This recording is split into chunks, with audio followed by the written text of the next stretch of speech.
Okay, here I have my madder root that has been soaking actually for 2 days. It's been rinsed, and what I want to do is I want to grind it in my blender, and then with water. This is chopped madder root. I'll hold this up so you can more or less see it. It kind of looks like large inflated raisins at this point. It was chopped into very tiny pieces, about 1/8 of an inch. And I'm going to put this in my blender with water because I don't want to burn up my blender.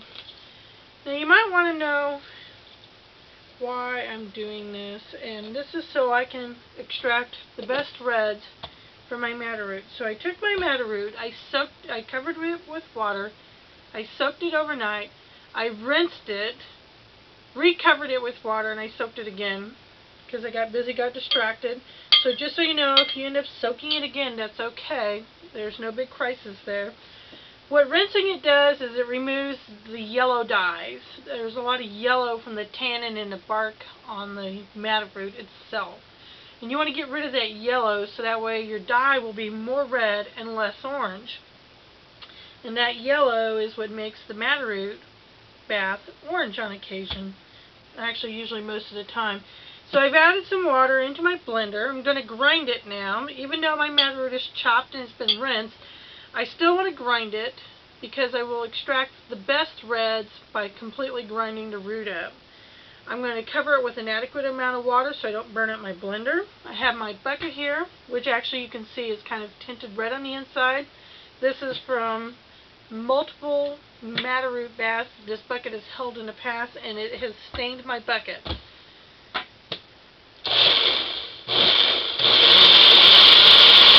Now as you can tell, this gets quite noisy.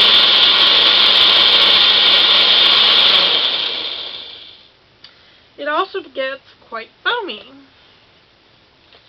Now I'm going to pour my solution into my bucket. And as you can see, it's foaming. I'm not worried about that in the least. That'll go away when we cook it down.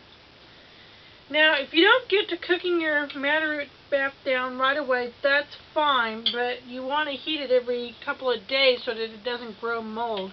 And you just want to gently heat this. You don't want to bring it up to a boil or even to a simmer because you're going to destroy the red-bearing molecules that's in the madder root. For a really good red, especially if you're shooting for a turkey red, you want to raise your temperature to your madder root over a period of time.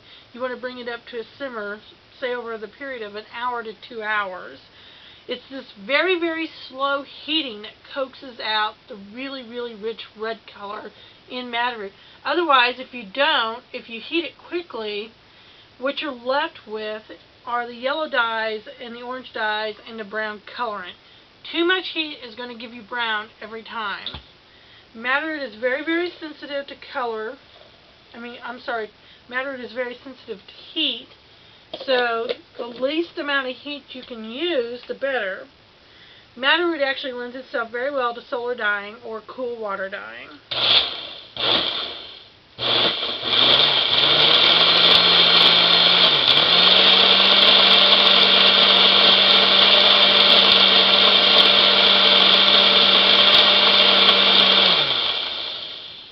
Actually, this is ground enough I could even just stick some more of this in here. I get my blenders at thrift shops for $1 to $2.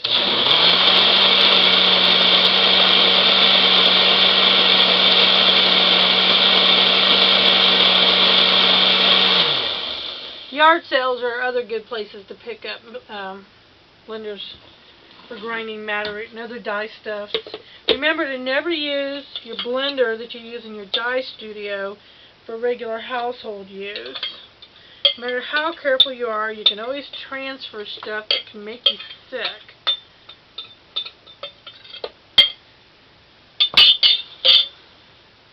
So I have that done. I'm going to grind this last bit here.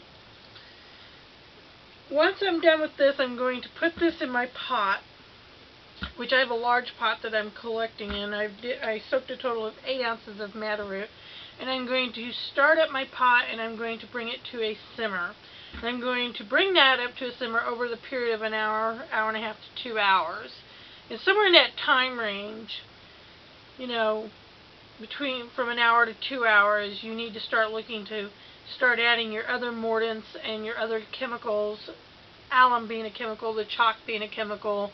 Alum is also a mordant, to acquire your turkey red. If you're looking to get other reds, eye-popping oranges and this sort of thing, then you would be looking at this point to add your citric acid and cream of tartar. Those mordants, those chemicals will shift your color more towards the orange end of the spectrum, whereas the alum and combination of chalk will shift your color towards the blue end of the spectrum.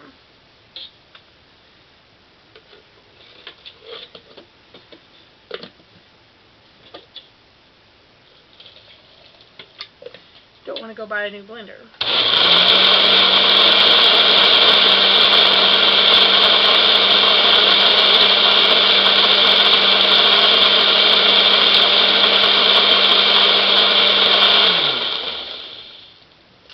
And that is all there is to the grinding process. Looks a little brownish right now. This is no need to be alarmed.